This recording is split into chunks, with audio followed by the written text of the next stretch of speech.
എല്ലാവർക്കും നമസ്കാരം. പവിത്രം സീരിയലിൻ്റെ നെക്സ്റ്റ് വീക്ക് പ്രമോ വിശേഷത്തിലേക്ക് എല്ലാവർക്കും സ്വാഗതം. അപ്പം നിങ്ങൾ ആരെങ്കിലുമൊക്കെ ആദ്യമായിട്ടാണ് എൻ്റെ ഈ ഒരു ചാനൽ കാണുന്നതെങ്കിൽ നിങ്ങൾക്ക് ഇഷ്ടപ്പെട്ട് കഴിഞ്ഞാൽ ഇപ്പം തന്നെ ഒന്ന് ലൈക്ക് ചെയ്യാൻ മറക്കരുത് കേട്ടോ.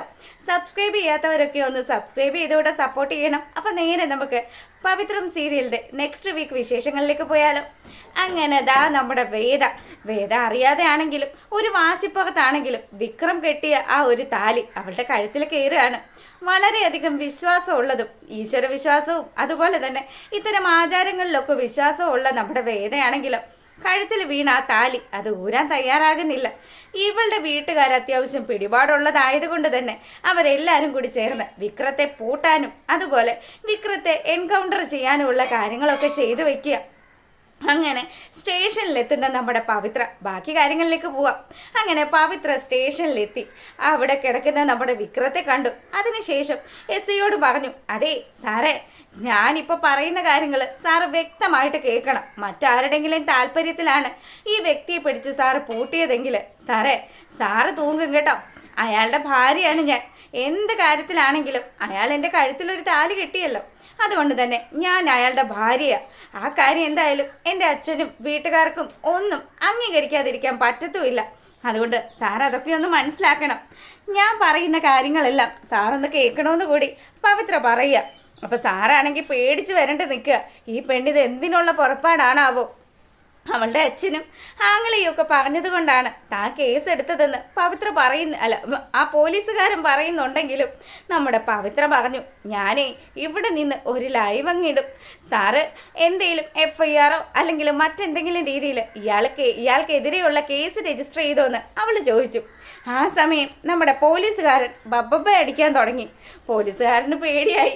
അയാളാണെങ്കിലോ എന്തെങ്കിലും ആയിക്കോട്ടെ, ഒരു കാര്യം ചെയ്യാം, മോളുടെ അച്ഛനോടൊന്ന് സംസാരിക്കുക. അദ്ദേഹം പറഞ്ഞിട്ടാ ഞാൻ ഇവനെ പിടിച്ച് പൂട്ടിയിരിക്കുന്നത്. എനിക്കറിയാം സാറേ, എൻ്റെ അച്ഛനും എൻ്റെ ആങ്ങളെയും ഒക്കെ ഇങ്ങനെ പറഞ്ഞത് കൊണ്ടാണ് സാർ ഇതൊക്കെ ചെയ്യുന്നതെന്ന്. പക്ഷേ സാറൊരു കാര്യം ആലോചിക്കണം. ഒരു തെറ്റും ചെയ്യാത്ത ഒരു മനുഷ്യനെയാണ് നിങ്ങൾ പിടിച്ച് പൂട്ടിയിരിക്കുന്നത്. അയാൾക്ക് എന്തെങ്കിലും സംഭവിച്ചു കഴിഞ്ഞാലുണ്ടല്ലോ, ഞാൻ വെറുതെ ഇരിക്കില്ല. അയാൾ കിട്ടിയ താലി എൻ്റെ കഴുത്തിലുണ്ട്. ഞാൻ അയാളുടെ ഭാര്യയാണെന്ന് കൂടി പവിത്ര പറഞ്ഞു. ഇതൊക്കെ കേട്ട് ഗത്യന്തരമില്ലാതെ പോലീസുകാരൻ നമ്മുടെ വിക്രത്തെ റിലീസ് ചെയ്തു. വിക്രമാണെങ്കിൽ ഇറങ്ങി വന്നതിന് ശേഷം നമ്മുടെ വേദിയുടെ അടുത്ത് പറഞ്ഞു, എന്തായാലും നീ ഇപ്പം ചെയ്ത കാര്യം വളരെ നല്ലൊരു കാര്യം തന്നെയാണ്. എനിക്ക് ഇറങ്ങാൻ പറ്റിയല്ലോ. പിന്നെ സാറേ, നിങ്ങളുടെ ഈ പെരുമാറ്റമൊന്നും അത്ര ശരിയൊന്നും അല്ല. ഒരു തെറ്റും ചെയ്യാത്ത എന്നെ ഇങ്ങനെയൊക്കെ കൊണ്ടുവന്ന്, അതും ഇവളുടെ തന്തപ്പടി പറഞ്ഞിട്ടാന്ന് എനിക്ക് മനസ്സിലായി. തല്ലി ചതച്ചില്ലേ. ഇനി ഞാൻ എത്ര നാൾ കഴിഞ്ഞാലാ ഒന്ന് നേരെ ആവുന്നത്. പിന്നെ എൻ്റെ പേഴ്സും എൻ്റെ ഫോണും ഒക്കെ തിരിച്ചു തരണം. പേഴ്സിനകത്തൊരു 1600 രൂപയുണ്ട് കേട്ടോ, അതെടുക്കരുതെന്ന് ഇവൻ ഇങ്ങനെ താങ്ങിയതുപോലെ പറഞ്ഞു. പോലീസുകാരനാണെങ്കിൽ എല്ലാ സാധനങ്ങളും കൊണ്ടുവന്ന് നമ്മുടെ വിക്രത്തിൻ്റെ കയ്യിലേക്ക് കൊടുത്തു. വിക്രമാണെങ്കിലോ, എന്നാൽ ശരി സാറേ, നമുക്ക് വീണ്ടും ഒന്ന് കാണേണ്ടി വരും. സാറിൻ്റെ ഷൂവിൻ്റെ അളവ് ഞാൻ നോക്കി വെച്ചിട്ടുണ്ടെന്ന് അവൻ പറയുക. അപ്പം സാറിനെ എവിടെയെങ്കിലും വെച്ച് കൈകാര്യം ചെയ്യാമെന്നാണ് നമ്മുടെ വിക്രം ഉദ്ദേശിച്ചത്. അങ്ങനെ ആശാൻ അവിടെ നിന്ന് ഇറങ്ങാൻ തുടങ്ങുമ്പം വേദ പറഞ്ഞു, ഒരു ഹെൽപ്പ് ചെയ്യോ, എന്നെ ഒന്ന് വീട്ടിലേക്ക് ആക്കാവോ? അല്ല, നിന്റെ വീടും നിന്റെ അഡ്രസ്സും നിനക്കല്ലേ നല്ല നിശ്ചയമുള്ളത്. നീ അവിടെ നല്ല ഇങ്ങോട്ട് വന്നത്. അങ്ങനെയാണെങ്കിൽ അവിടുന്ന് വന്നതുപോലെ തന്നെ തിരിച്ചേതെങ്കിലും ഒരു വണ്ടി പിടിച്ച് വീട്ടിലേക്ക് പോയിക്കോളാൻ പറഞ്ഞു. ആ ഒരു സമയമാണെങ്കിലോ ഒരു വല്യപ്പൻ അങ്ങോട്ട് വരിക കേട്ടോ. പുള്ളിക്കാരൻ വന്നതും നമ്മുടെ വിക്രത്തിനോട് പറഞ്ഞു, മോനെ, എനിക്ക് ചെറിയൊരു പ്രശ്നമുണ്ട്. എൻ്റെ 2 ലക്ഷം രൂപയാണ് ആ ഓട്ടോയിൽ മറന്നു വെച്ചത്. എൻ്റെ മോളുടെ കല്യാണ ആവശ്യത്തിന് വേണ്ടിയിട്ടുള്ള പണമായിരുന്നു. ആ ഓട്ടോക്കാരൻ എന്നെ പറ്റിച്ചു മോനെ. അവനെ ആ പൈസ തിരിച്ചു തന്നില്ല. ഞാൻ അവനെ തപ്പി ഇറങ്ങിയതാണെന്ന് പറഞ്ഞു. അതിനെന്താ ചേട്ടാ വിഷമിക്കുന്നത്? ചേട്ടൻ ഏത് സ്ഥലത്തു നിന്നാണ് കയറിയതെന്നും സ്റ്റാൻഡ് ഏതാണെന്നും ചോദിക്കുമ്പോൾ പുള്ളിക്കാരൻ എല്ലാം നല്ല കൃത്യമായിട്ട് പറഞ്ഞു കൊടുത്തു. അങ്ങനെ വിക്രം വിളിച്ചിട്ട് ആ ഓട്ടോ സ്റ്റാൻഡിലുള്ള പുള്ളിക്കാരനോട് പറഞ്ഞു, വള്ളിയാകും, എത്രയും പെട്ടെന്ന് തന്നെ ആ കാശ് കൊണ്ടുവന്ന ആൾക്ക് തിരിച്ചു കൊടുക്ക്.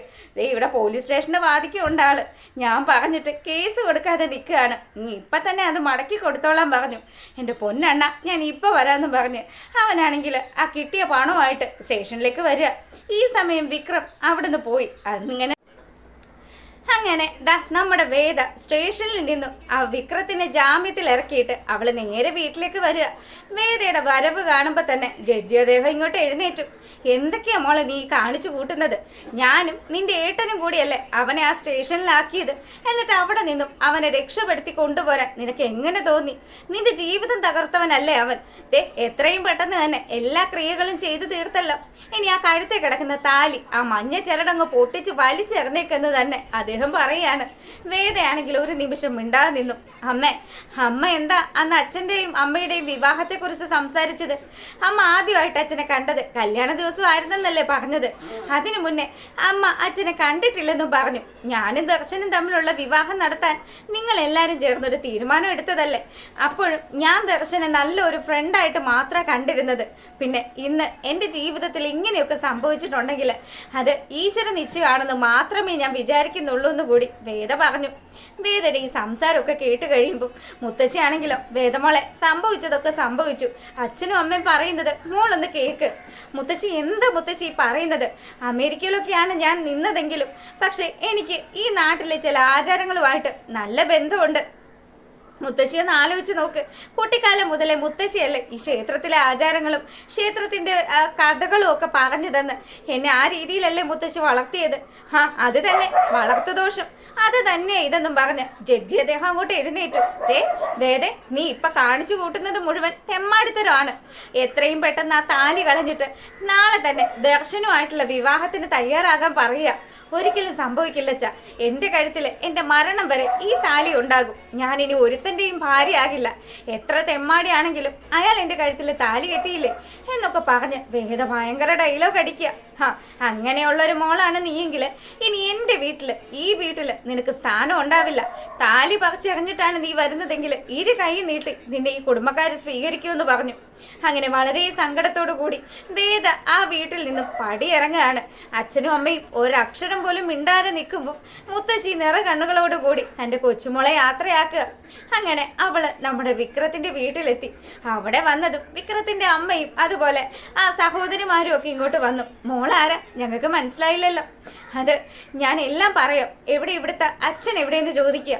അങ്ങനെ മാഷും വെളിയിലിറങ്ങി. മാഷിന്റെ മുന്നിലും അതുപോലെ അമ്മയുടെയും മറ്റ് സഹോദരങ്ങളുടെയും ഒക്കെ മുന്നിൽ വേദ ആരാണെന്നും വേദ വിക്രത്തിന്റെ ഭാര്യ ആയത് എങ്ങനെയാണെന്നും ഉള്ള കഥകൾ മുഴുവനും അവള് പറയാണ്.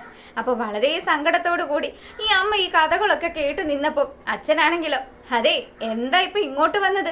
വിക്രം അങ്ങനെ ഒരു തെറ്റ് ചെയ്തെങ്കിൽ നിന്റെ വീട്ടുകാർ പറഞ്ഞതുപോലെ തന്നെ ആ താലി പൊട്ടിച്ചിട്ട് നിനക്ക് ആ ചെറുക്കനെ കല്യാണം കഴിക്കായിരുന്നില്ലേ?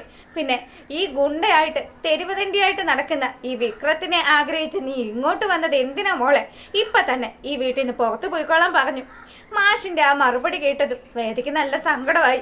ഒരിക്കലും ഇല്ലച്ചാ, ഇനി ഇതാണ് എൻ്റെ കുടുംബം, നിങ്ങളൊക്കെയാണ് എൻ്റെ സ്വന്തക്കാരെന്നും പറഞ്ഞ് വേദ ആ വീട്ടിലേക്ക് കയറാൻ തുടങ്ങുമ്പോൾ നിക്കടി അവിടെയെന്നും പറഞ്ഞ് നമ്മുടെ വിക്രം അങ്ങോട്ട് വന്നു. വിക്രം വന്നിട്ടാണെങ്കിലോ വേദയോട് പറഞ്ഞു, എത്രയും പെട്ടെന്ന് ഇവിടെ നിന്ന് ഇറങ്ങിക്കോണം. ഞാൻ അവിടെ വെച്ച് ഒരു വാശിപ്പുറത്താണ് നിന്റെ കഴുത്തിലെ താലി കെട്ടിയത്.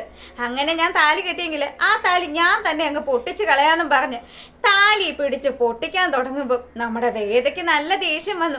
വിക്രത്തിന്റെ കാരണ കുറ്റി നോക്കി വേദ ഒരു അടി അങ്ങ് വെച്ച് കൊടുത്തു.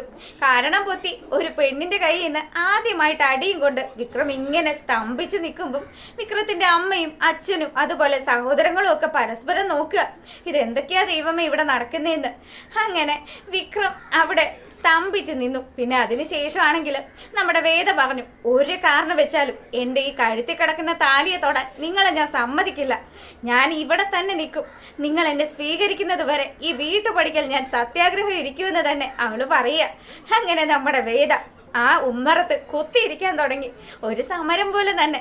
ഈ സമയം ഞാന് അവസാനമായിട്ട് നിന്നോട് പറയുക, പെണ്ണുങ്ങളെ തല്ലി ശീലം എനിക്കില്ലാത്തത് കൊണ്ടും പിന്നെ എൻ്റെ അച്ഛൻ്റെ അമ്മയുടെയും മുന്നിൽ ഞാൻ ഇങ്ങനെയുള്ളൊരു ആളായി ഇപ്പൊ മാറി നിൽക്കുന്നത് കൊണ്ട് മാത്രം നിന്നോട് ഞാൻ ക്ഷമിക്കുന്നു. പിന്നെ ഞാൻ പോയി മടങ്ങി വരുന്ന സമയത്ത് നിന്നെ ഇവിടെ കണ്ടുപോകരുതെന്ന് തന്നെ വിക്രം പറയുക. ഇത് കേട്ടിട്ടും ഒരു കുലുക്കം ഇല്ലാതെ വേദ ആ ഉമ്മറത്ത് തന്നെ കുത്തിയിരുന്നു. അങ്ങനെ ഒരു മഴയൊക്കെ കഴിഞ്ഞു. രാത്രിയായ സമയത്ത് വിക്രത്തിന് അത്യാവശ്യം ഗുണ്ട സെറ്റപ്പും അതുപോലെ തന്നെ ശത്രുക്കളും ഒക്കെ ഉണ്ടല്ലോ. അപ്പം ഇവന്മാർ ഈ വിവരങ്ങളൊക്കെ മണത്തറിഞ്ഞിട്ട് നമ്മുടെ വിക്രത്തെ തല്ലാൻ വേണ്ടി അവന്റെ വീട്ടിലേക്ക് വരിക. ഈ സമയമാണെങ്കിൽ വിക്രം വീട്ടിലും ഇല്ല. അങ്ങനെ ഉമ്മറത്ത് കുത്തിയിരിക്കുന്ന മഴയൊക്കെ നനഞ്ഞ് പാവം നമ്മുടെ വേദ അങ്ങനെ ഇരിക്കുക. വേദയുടെ അടുത്തേക്ക് വന്ന് ഇവന്മാര് സംസാരിക്കാൻ തുടങ്ങി. കൊള്ളാലോ കിളി, നീ എന്താ ഇപ്പം ഇരുട്ടത്ത് കുത്തിയിരിക്കുന്നത്? നിന്നെ അകത്തോട്ട് കയറ്റിയില്ലേന്ന് ചോദിക്കുക. നീയൊക്കെ ആരാടാന്ന് ചോദിച്ച് ആദ്യം അവളൊന്ന് ദേഷ്യപ്പെടുന്നുണ്ടെങ്കിലും അവന്മാരാണെങ്കിൽ 2-3 ആണുങ്ങളുണ്ടായിരുന്നു. എല്ലാരും കൂടി ചേർന്ന് നമ്മുടെ വേദയുടെ കൈക്ക് മുറുകെ പിടിച്ചു. അതിനുശേഷം വേദയെ ഉപദ്രവിക്കാൻ തുടങ്ങുന്ന സമയത്ത് അകത്തുനിന്ന് നമ്മുടെ വിക്രത്തിന്റെ അമ്മയും അതുപോലെ ഏട്ടത്തിമാരും ഒക്കെ കൂടി കൈ കിട്ടിയ സാധനങ്ങൾ, ചൂലും മാക്കത്തിയും പിന്നെ കലം വരെ എടുത്തുകൊണ്ട് ഇങ്ങോട്ട് ഓടി വരിക, ഈ ഗുണ്ടകളെയൊക്കെ തുരത്തി ഓടിക്കാൻ വേണ്ടിയിട്ട്. അങ്ങനെ ആ അമ്മയും ചേടത്തിമാരും ഒക്കെ കൂടി അവന്മാരെ ഒക്കെ ഓടിച്ചു വിട്ടതിന് ശേഷം വേദമോളെ കെട്ടിപ്പിടിച്ച് ആ അമ്മ ആ വീട്ടിലേക്ക് സ്വീകരിച്ച് കയറ്റുക. എത്രയൊക്കെ വന്നാലും തൻ്റെ മകൻ കാരണം ജീവിതം നഷ്ടപ്പെട്ട ഒരു പെൺകുട്ടി, അതും അത്യാവശ്യം നല്ലൊരു കുടുംബത്തെ കൂട്ടി. അങ്ങനെ അവളെ ആ വീട്ടിലേക്ക് സ്വീകരിച്ച് കയറ്റി. വീട്ടിലേക്ക് തിരികെ വന്ന വിക്രം ആണെങ്കിൽ വീടിനകത്തിരിക്കുന്ന നമ്മുടെ വേദയെ കണ്ടു. വേദയാണെങ്കിൽ ആ സമയം ഒരു കട്ടൻ കാപ്പിയൊക്കെ കുടിച്ചുകൊണ്ട്, അപ്പൊ അമ്മ ഒരു കാപ്പിയൊക്കെ കൊടുത്തു. ഇതൊക്കെ കുടിച്ചുകൊണ്ട് അങ്ങനെ ഇരിക്കുക. വേദയെ കണ്ട പാടെ തന്നെ വിക്രത്തിന് നല്ല ദേഷ്യം വന്നു. നിന്നോടല്ലേ പറഞ്ഞത് ഞാൻ ഇവിടെ കണ്ടുപോകരുതെന്ന്, എന്നിട്ട് നീ എന്താ ഇവിടെ കുത്തിയിരിക്കുന്നത്? ആ വെളിയിൽ ഇറക്കി വിട്ടത് അവളിപ്പോ എങ്ങനെ അകത്ത് കയറിയെന്നും പറഞ്ഞ് ചേട്ടത്തിമാരുടെ അടുത്ത് കാര്യങ്ങൾ ചോദിക്കാൻ പോവാ വിക്രം. ആ സമയമാണെങ്കിൽ എടാ നീ കാരണം, നീ ഒറ്റൊരുത്തൻ കാരണമാ ഈ പെങ്കൊച്ചിന്റെ ജീവിതം, അത് നല്ലൊരു കൊച്ച്, അതിന്റെ ജീവിതം പോയത്. ഇന്നുണ്ടല്ലോ ഞങ്ങൾ ചെന്നില്ലായിരുന്നെങ്കിൽ ഈ കുഞ്ഞിനെ എല്ലാ അവന്മാരും കൂടി ചേർന്ന് കൊത്തിപ്പറിക്കുമായിരുന്നു എന്ന് കൂടി ആ അമ്മ പറഞ്ഞു. ഇതൊക്കെ കേട്ട് കഴിയുമ്പോഴാണ് വിക്രത്തിന് അവിടെ സംഭവിച്ച ചില കാര്യങ്ങളൊക്കെ പിടികിട്ടുന്നത്. അവന്മാര് വന്ന് തൻ്റെ ഭാര്യയായത് കൊണ്ടാണ് ഇവളോട് പ്രതികാരം തീർക്കാൻ നോക്കിയതെന്നുള്ള കാര്യം മനസ്സിലാക്കിക്കൊണ്ട് വിക്രം വേദയുടെ കൈയും പിടിച്ച് അവന്മാരുടെ അടുത്തേക്ക്, അവന്മാരുടെ താവളത്തിലേക്ക് ചെല്ലുകയാണ്. അപ്പം അവിടെ ചെന്നിട്ടാണെങ്കിലും ധൈര്യമുള്ള ഒരുത്തനുണ്ടെങ്കിൽ ഇപ്പൊ തൊടടാ ഇവളുടെ മേത്തെന്ന് പറഞ്ഞു. അങ്ങനെ വേദയെ അങ്ങ് മുന്നിലേക്ക് നിർത്തി ഒരു ഹീറോയെ പോലെ നമ്മുടെ വിക്രം അങ്ങോട്ട് തുടങ്ങി പരിപാടി. അപ്പോഴത്തേക്കിനും തന്നെ ഇതാണല്ലേ നിന്റെ ഭാര്യ? ഓ, കാണാൻ സാധിച്ചതിൽ വലിയ സന്തോഷമുണ്ട് പെങ്ങളെ. ഇവനെ നീ എങ്ങനെ സഹിക്കാനാ? ഇവൻ ആരുടെങ്കിലും കത്തിപ്പിടിക്കോ അല്ലെങ്കിൽ വാക്കത്തിയുടെ മൊനയിലോ ഒക്കെ തീരാനുള്ള ഒരുത്തനാണ്. ഇവനെയും നോക്കി ഇവന്റെ ജീവിതത്തിലേക്ക് നീ വന്നത് വലിയ മണ്ടത്തരമായി പോയി കൊച്ചെ. അവൻ വാശിപ്പുറത്ത് കെട്ടിയതാണെങ്കിലും ആ താലി അങ്ങ് പൊട്ടിച്ചെറിഞ്ഞിട്ട് നിനക്ക് നിന്റെ വീട്ടിൽ പോകായിരുന്നു എന്നൊക്കെ ഈ ഗുണ്ടകളിൽ ഒരുത്തൻ പറയുക. ഈ സമയമാണെങ്കിൽ മതിയട നിന്റെ പ്രസംഗം, ധൈര്യമുണ്ട് അവളുടെ ശരീരത്തൊന്ന് തൊട്ടു നോക്കെന്നും പറഞ്ഞ് അവളെ അങ്ങ് മാറ്റി നിർത്തിയിട്ട് വിക്രം അടി തുടങ്ങി. എല്ലാവരുടെയും മുന്നിൽ നല്ല സൂപ്പറായിട്ട് ഫൈറ്റ് ചെയ്ത് വിക്രം അങ്ങ് ഗംഭീരമാകുകയാണ്. ഈ കാര്യങ്ങളൊക്കെ നോക്കിക്കൊണ്ട് എന്തോ ഒരു ഇഷ്ടം നമ്മുടെ വേദയ്ക്ക് വിക്രത്തോട് തോന്നുകയാണ്. അത്തരത്തിലുള്ള ഒരു ഗംഭീരമായിട്ടുള്ള വിശേഷമാണ് ഇനി വരാനിരിക്കുന്നത്. അപ്പൊ നിങ്ങൾക്ക് ഇഷ്ടമായിട്ടുണ്ടെങ്കിൽ ലൈക്ക് ചെയ്തേക്കണം. എല്ലാവർക്കും നല്ലൊരു സൺഡേ ആശംസിക്കുകയാണ്. അപ്പോൾ ഓക്കെ, താങ്ക്